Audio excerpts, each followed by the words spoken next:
Alright, so before I get into this video, I just want you guys to know I'm no professional trader, I'm no financial advisor, I'm no special thing like that. I'm just some dude who decided to upload his trading results. Alright, so we're not really going to go over the charts, but I'm just going to get into it here. So if you guys haven't watched my video from last week, make sure to go watch that. It'll break down this huge upswing that I had right here. But yeah, anyways, in that video, I was saying, like, I knew my drawdown was coming. Like, I knew that I was going to have a drawdown, but I didn't know how big it was going to be. So if we take a look at my older videos, so if we look at my videos here, ignore this video, because that was one video, and it did really well, and then I started uploading weekly. Anyways, so here's the daily 1 hour that I was using. I lost 2%. I was using the daily 1 hour here. I made 7%, so that ultimate profit of 5%. Then I lost 4%. Then I gained 4%, so I broke even. I went negative 1.5%, then I made 3%, so I was in profit 2%, about 2%, give or take, being generous. And so with these, I noticed with these videos that, okay, you know, something was working here, right? You know, and like I knew that the daily 1 hour was the way to go. And what I was doing, I knew it was working. Like, these videos kind of are a visual representation of me, the way that I'm looking at it. This is why I started making videos, is so I can look back on them like this, because I've been like hyper analyzing each one of my videos for the past week, because I've been in a drawdown period, which I'll get into in a little bit. But I noticed the drawdown period because I was looking at my drawdown periods that I've been through with the strategy that I've been uploading, and I noticed that my winning streaks will they'll outperform my losing streaks by tenfold. So I'm not really worried about it anymore, because that was one thing I was worried about at the beginning. And then I started switching on my strategy around here to like the 4 hour, 1 hour, and then this one right here. So for the past 2 weeks, I've been using the daily 1 hour. Now, you can see that I've watched all these videos. I've pretty much watched them like 2 or 3 times, all of them this week. But anyways, getting back to it, we see that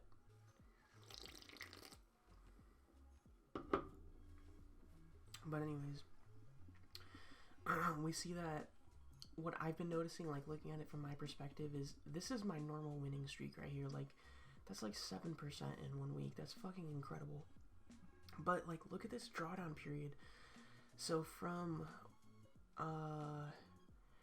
about right here, so all of this data right there, that is from this week's worth of trading. And as you see, like, literally the account dropped maximum, I would say 3%, but even then, that's being a little generous, dude. It looks like the account only dropped about 2%, because each one of these intervals right here is 2%, 2,000, 4,000, about 5,000, and then drop down to fucking negative 2,500, 2,000. Let's say 3%. This whole week I had a 3% drawdown. Like, that is literally nothing. Like, once again, looking at the entire trading chart, ignore all of this right here, because that's the 4 hour, 15 minute that I was using. And I'm very disappointed. Once again, I'm still very disappointed in myself, because I wasted 2 weeks worth of good trading, because I looked back at the chart, and I could have passed the challenge so easy if I utilized those 2 weeks. But anyways, yeah, just ignore that, because in the other video I explained it, so go watch that if you want to know about this data right here. The past 3 videos I've uploaded or something like that. This data right here from this point to about that point is last week's data. And then let me rewind that. And then from here to here is this week's data. But as you can see, using the daily 1 hour again, like a 7% gain, and then being generous, a 3% loss this week, like, that is literally nothing. And then as you can see on the screen right now, what is it, that way? On screen that way, you can see that the account is sitting at 103,611, and the equity is sitting at $103,899.41. And you know, you can see that this is the challenge right here up in the top. I'll refresh the page for you guys too, because I know a lot of people only like to show MetaTrader and like fuck the results kind of. But anyways, like in that video I did last week, you guys would know that my ultimate goal was not, I'm not trying to make that 10% anymore, like, because Ftmo added the extension. So to keep myself super disciplined, my ultimate goal, like the overwhelming goal that I have, is to maintain a break even, which I'm obviously doing that. Like, and also looking at my results that I've had for the past couple months that have been recorded and uploaded on YouTube, I can see that my strategy, the daily 1 hour, has a strategy like a very profitable week, then a losing week, then a really profitable week, then a losing week, and so on and so forth. So I had a really profitable week last week, and then this week I had a losing week. Although this losing week, I stuck to my discipline, I stuck to the plan, and even in a losing streak, and I'm very proud of myself on that. But you can see I had like literally a 3% drawdown. Like, that's literally nothing, guys. Like, I'm not even tripping, because if I'm gonna follow that pattern of a good week, bad week, good week, bad week, then I know that next week is gonna be a good week, and I'll make like 6%, and then I would be able to pass the challenge. The thing is, though, is we look at the end date is the 16th of March, and we see that it's the 12th of March right now. So that means I only have a couple more days, so that leaves me until Wednesday. So I have Sunday night, Monday night, and Tuesday night. On Wednesday, I cannot extend the challenge. It's against Ftmo rules. But the thing is, remember, guys, I know for a fact there's no way I'm going to lose, what is this, 4%? There's no way I'm going to lose all of the profit I have in the account, so I'm going to end the challenge break even no matter what, because unless some fucking magical thing happens where I have slippage in my stop losses, I'm not worried about it, because my risk management rules, I have to lose 50 trades to lose 5% in the account, and I need to lose 4%, but the probability, like, everything is lining up in my favor right now. Like, it's a winning week. If I have a 50% win rate, the probability of me losing every single one of those 50 trades is just as likely as me winning every single trade. It's pretty unlikely to happen. It could happen, and the probabilities say that it will happen eventually, but I don't think it's gonna, out of the 1 in a million chance that it's probabilistically gonna say that it's gonna happen, because if you can imagine it, it's gonna happen. It's not gonna happen right now, because the last time that happened to me was when I had that 10% losing streak, which also was due to my risk, if you're looking back at my older videos. But yeah, anyways, like, basically what I'm getting at here with all that talk is, I'll be able to, this is all if the pattern continues, which the market runs off computers, like, it's gonna happen, dude.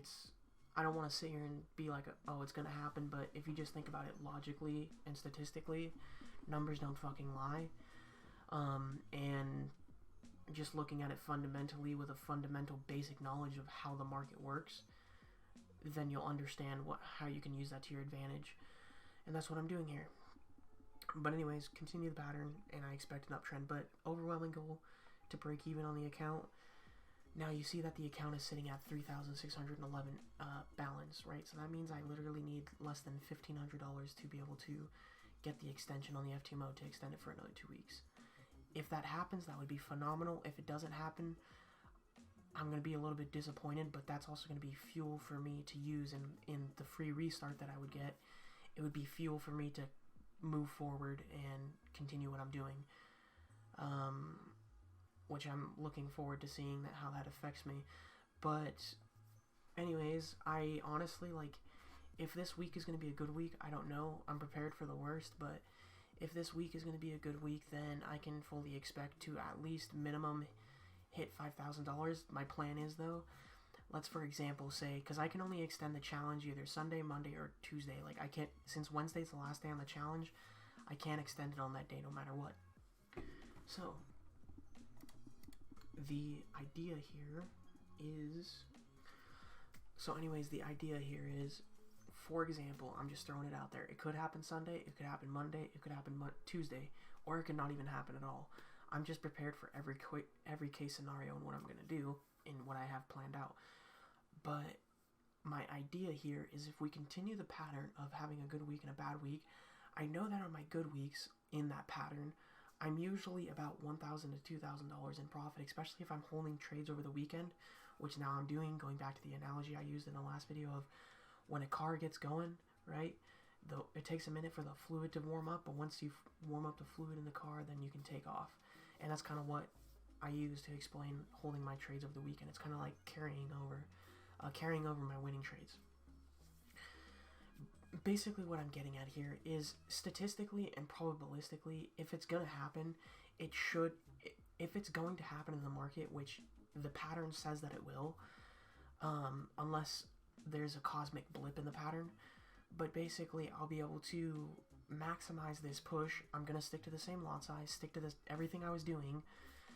The only thing is that I would change in this scenario.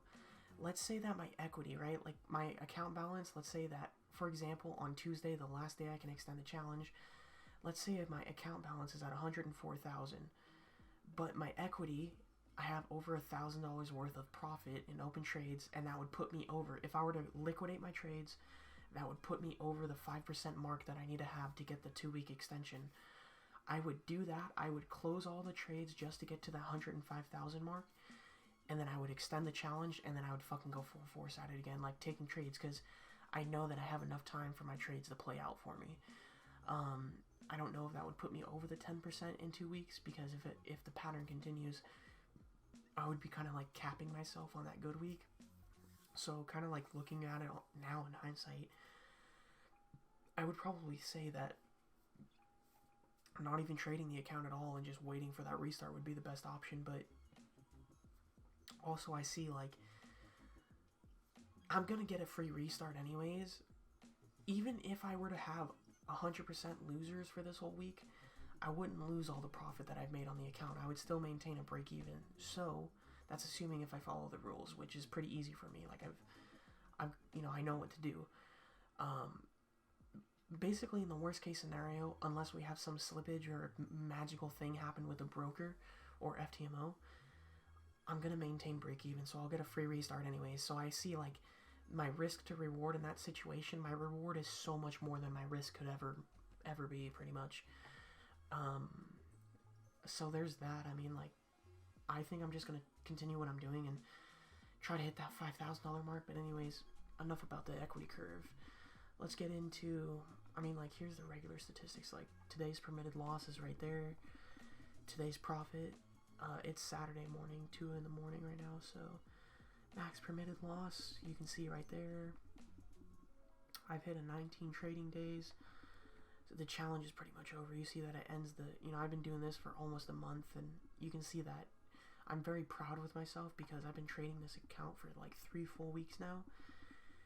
You can see that pretty much for 2 weeks it was just shit, and then for the past 2 weeks, like, using the regular strategy that I was meant to be using, that would, because what I ended up happening in the older video, I talked about this period right here was because I started getting greedy and I started trying to rush the process. But right here is the strategy that I was meant to trade, and you can see that the fucking results are just immense, and I'm able to maintain. I'm literally in profit on the account. It's not a lot, it's like 3% this month, but I'm in profit on the account on a monthly period, and most people cannot fucking do that, and I'm very happy with myself on that, in that regard. But I've already passed that beginner stage of just breaking even. Like, now I'm shooting for profit goals, like, I have going to the next level. Anyways, here's that. Here's these results. Pretty boring shit. Like, it's literally the same old, same old. These statistics are skewed right here. This is what I like to talk about now more because people like to see the numbers. You see that pretty much here was Friday last week, and then here is this week. So, you can see pretty much every single day this week was a losing week, but, like, literally look how irrelevant these losing days are. Like, on Wednesday last week, I made 2%, $2,000. Thursday, I made a little over $2,000, over 2%. And on Friday, I almost made 3% in one day, and, $2,600 or so. But then if you look on Sunday night, like, literally $100 loss, like, that's nothing. On Monday night, which was kind of brutal, wasn't really brutal because I was still happy that it was, about half of what I would make on a big winning day, so 1 to 2 is the reward. We see that I literally lost a little less than 1% on that day, but it's fine because later down the road, just execute my strategy. I made up the biggest losing day in the week was, cleared for, like, as you can see right there. But then, I think that was Tuesday or Wednesday night or something, like, another irrelevant loss of 274. Then Thursday night, I ended up, so if you look at this week, like 1, 2, 3, 4, 5, these nights right here, you see that the biggest losing night that I had was $935. That was just this week. So this was a losing week. And this is my drawdown. Like, this is where controlling the risk comes, in very vital. My biggest losing day this week was only a little less than 1%. But, a couple days later, it didn't really matter. Even if I had another big losing day like that where it was like 1%, I still wouldn't even have cared because I'm still in profit. And if the pattern continues, I'm going to be able to be profitable next week if I stick to the plan. Most people can't. But you see that later down the week, I ended up clearing, I made back just enough to clear my biggest losing day. So that means I literally lost less than 0.5%, like 0.5% loss. Last week I made 7%, and on my losing week I only lost 0.5%. That is insane growth. If you continue that, you can make 12, 15, 20% in a month. That's absolutely ridiculous. Like, off of the $100,000 account right here that you guys see, the challenge account, you do the math. 10%, 15%, 20% on $100,000. Like, do the math, guys. Anyways, those are the days that I had trading. $100 losing day, $900 losing day, $200 losing day. Let's be $300 and generous. And then a $200 losing day. It's literally not a big deal. I'm not worried about it. And then here's the trading journal for the past week. It was a losing week, so I had more losers than winners, and you can see that, like, just flipping through the journal here, you can see that there's a lot of losers. I mean, right here we had a string of winners. That was my big winning day for the week, and then, yeah, here's where we got slammed. Had some winners there, and we got slammed. And I think what this is, looking back on it, was probably just trend is reversing. That's probably what it is. Anyways, so here's the buy and sell statistics. I'm more profitable on buying, less profitable on selling, but you see that selling is irrelevant right now. Like, I literally only need like one big winning trade for my sell to equal out, and this was a losing week, so taking that in consideration. Like, guys, this is super simple shit. Like, I don't know why in my other videos I fucking extended it, but and then here's the statistics on each one of my pairs that I trade. You see that it's literally just, are they profitable or not with the strategy? And you see that literally, like, you can see that CHF JPY has lost 1.2% on the account, but I literally only need 3 or 4 big winning trades on that pair to break even. And you can see that each one of these pairs, like, most of them are profitable, but some of them are negative right now. So they had a bigger playing part in the losing streak this week. But guys, like, I'm 100% certain that each one of my pairs is profitable. So, but yeah, there's the video, guys. Like, pretty boring shit. We're still in profit on the account. The account, this challenge for me ends halfway through the week, so I'm not gonna try to fucking Hail Mary it and try to get to 10% in like less than a week. Like, it's just not gonna happen. Like, I don't even care if I get, like, the luck is just, the risk to reward on that is so minuscule for me to up my lot size, because that puts me at greater risk of just blowing the account, and I would rather not. But anyways, yeah, the overwhelming goal is just to maintain break even, but I'm just gonna keep trading like I have been. If the pattern continues, I'll be able to be profitable this upcoming week. So, but yeah, guys, that's been the video. Pretty boring shit. Literally nothing. It's just a losing week, but I lost less than 0.5%, and I made 7% the previous week. So it's like, do the math and think about it realistically. Like, I'm a swing trader. Not every single day is gonna be, or not every week is gonna be profitable as a swing trader. And I can't day trade because I'm not a fucking robot. I can't run a system like that. But yeah, so there's that. And yeah, you guys know the drill. I'll see you next week.